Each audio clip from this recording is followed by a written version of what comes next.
Lisa Rosenberg, Global President, Consumer Brands at Allison Worldwide. I'm joined today by Patrick O'Keefe, Chief Integrated Marketing Officer for E.L.F. Beauty. Woo! Excited to be here in our hot little sauna box. It is so hot. It is so hot. Welcome to Sport Beach. So I wanted to talk a little bit, Patrick, about the work E.L.F. has done in championing brands and how they should be relevant and part of culture.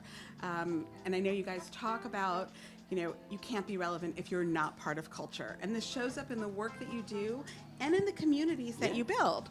So I wanted to talk a little bit about how you build authentic brand communities in an era when consumers can instantly detect inauthenticity. I love that question, and it starts with our C-suite, with our exec team, and we call it zero distance between our CEO, our CMO, our CFO, and our community. They actually go on TikTok lives. We do Twitch live streams, and they come on and talk about the important stuff.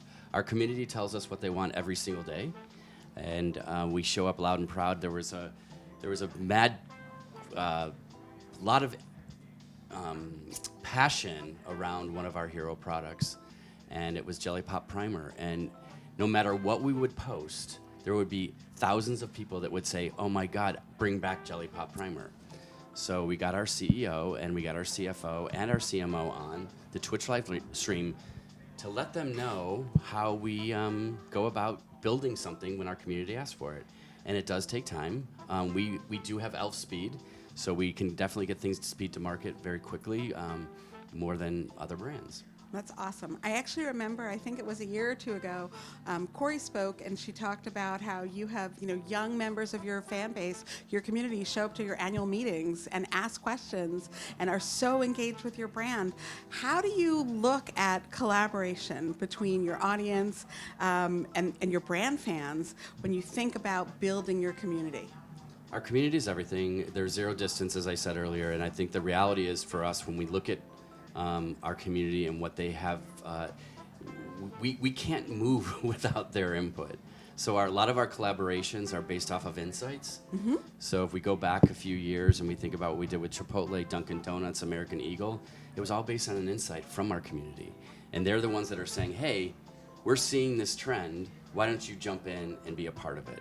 And we recently, I can give you a clear example of, what's happening right now on trend with our liquid filter, and people are emptying our liquid filter, and they are taking it and putting all of our lip products in it and matching all of our flavors to create their own flavor.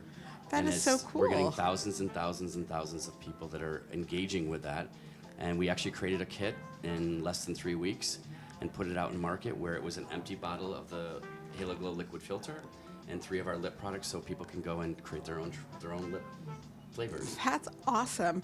Have you thought about then marketing flavors that the community has come up with? We've asked the community, and we are currently going to be creating some flavors for them.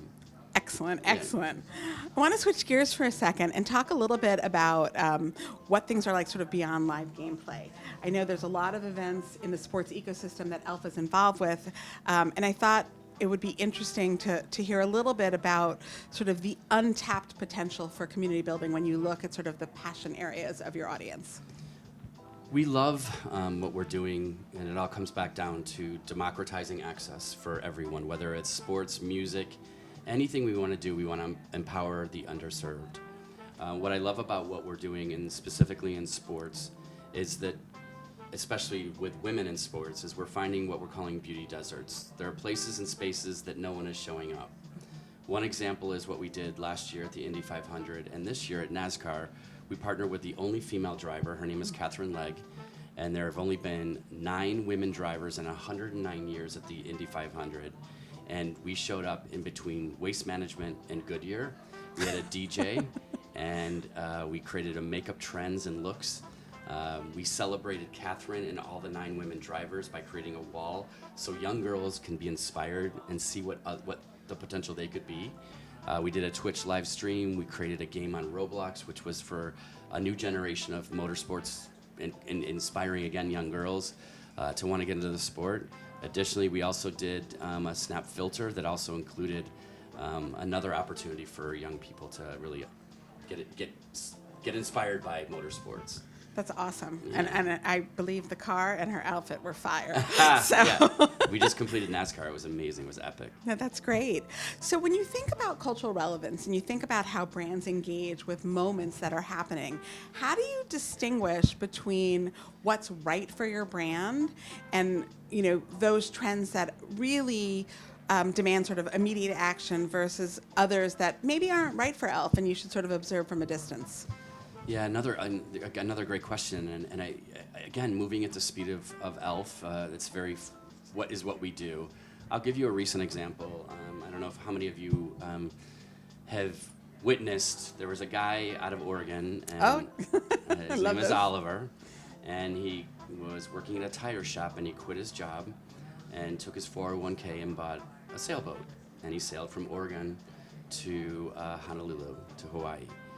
And I was sitting on my couch, I was watching just the engagement. This guy is just the coolest guy, first of all. The fact that he had the spirit, again, an underserved soul, trying to find his way in the world.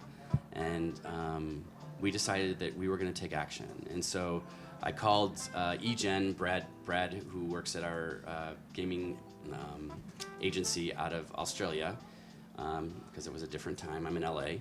So we called Brad, we got on the phone, and we started talking about what could we do. We talked about a drone drop, we talked about a plane, we talked about a helicopter, we talked about a boat. What can we do to get him what he needed for his cat, Phoenix? Because he was out of cat food, he was out of like Pringles, he wanted certain things, so we were creating some sort of moment.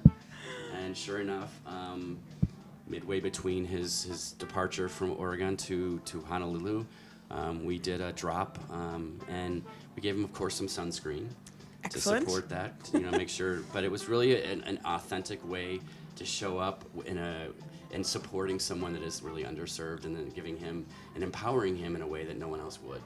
I love how you lean in on the word empowerment, and I know that's such a big piece of what the E.L.F. brand stands for.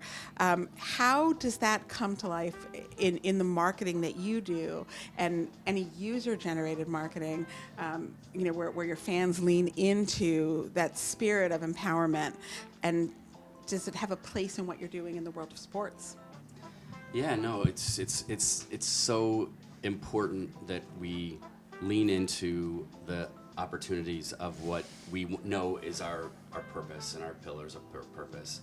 And we are bold disruptors, kind heart, we disrupt norms, we shape culture, and we connect communities. And that is the framework in which we work every single day. So when we surround ourselves, whether it's doing a Super Bowl commercial with Jennifer Coolidge, or we're doing something with Catherine Legg or Billie Jean King, or finding people that are really authentic to the brand, it inspires others to want to really partner with us and celebrate the work that all these incredible women are doing. And so that content comes from the spirit and soul of the community. And when they see what we're doing and they want to be a part of it, they share it. And then we take it and then we amplify it and give people other people that are underserved platforms. That's awesome. And So, in the last few years, you guys have really ratcheted up your support of women's sports, in a very meaningful way. Is there one particular partnership that stands out for you that you're particularly proud of, that you think is really making a difference? And I know there are many, but if you had to pick one, it's like picking a favorite child, right? Yeah, no. Listen, there's several, but I'll talk about one that we did recently. Well, it was at the beginning of this year, and I don't know if you know this, but in women's wrestling or girls wrestling in high school is one of the fastest growing sports. And we found out that there is a sports competition, a wrestling competition at Battleground High School in Columbia, Missouri, 2 hours outside of St. Louis. So a day after New Year's, I got on a plane and flew to St. Louis and drove in a snowstorm to Columbia, Missouri. Did not know what I was expecting. And I walked in, and there were 3,000 people there supporting 700 of these young girls that were wrestling. And what's even more incredible is there's 14 different weight classes, and the 14 different weight classes really represent the inclusion piece of it. So we showed up, we did makeup, we did a Twitch live stream with a female Olympic wrestler, and then probably one of the coolest moments is when they were these young girls were on a stream with Helen. They were talking about, they can be a badass on the mat, but they can go and look beautiful with E.L.F. Cosmetics, and so it's just a cool, proud moment to show up in the beauty deserts and do something that really is important to change the lives and inspire young girls, because we know that they drop out of sports 2 times the rate of boys. So that's really our mission. I think that's a really powerful mission and one you Yeah. should be incredibly proud of. Last question I have for you today. I'm thinking a little bit about sort of the direct-to-fan content creation and how that's changed the power dynamic between athletes, traditional media, and brands. And I'd love your take on that. Like, how is that manifesting for you? Yeah, no, a lot of brands, we're of course in the business to sell products, and that is really, we are for profit, definitely. We're publicly traded, and it's really important that, when you come in and you're cruelty-free, vegan, and you have good quality products that are at a value, it's kind of, we're at a place where we can show up in other ways, because we know that the products will always be there. They're going to be there. So I think for us, when we fundamentally look at the creators that are out there doing content for us, they're authentically talking about who we are. Another really cool campaign that we're actually up for a titanium here at Cannes, which is super exciting. My favorite campaign of last year. Yeah, So we did a study. There are 35,000 people that are currently serving on boards, and unfortunately, their names, or fortunately, our names are Richard and Dick. And that is, and there are more Richards and Dicks on boards of directors than there are underserved women and diversity, whether it's Hispanic, Black, or Asian. And so we came up with a campaign called So Many Dicks and Not Enough of Everyone Else. And we plastered all of the financial district to really celebrate and really create a moment for, women and diversity to make sure that other companies are looking at ways to bring more diversity and inclusion on their boards.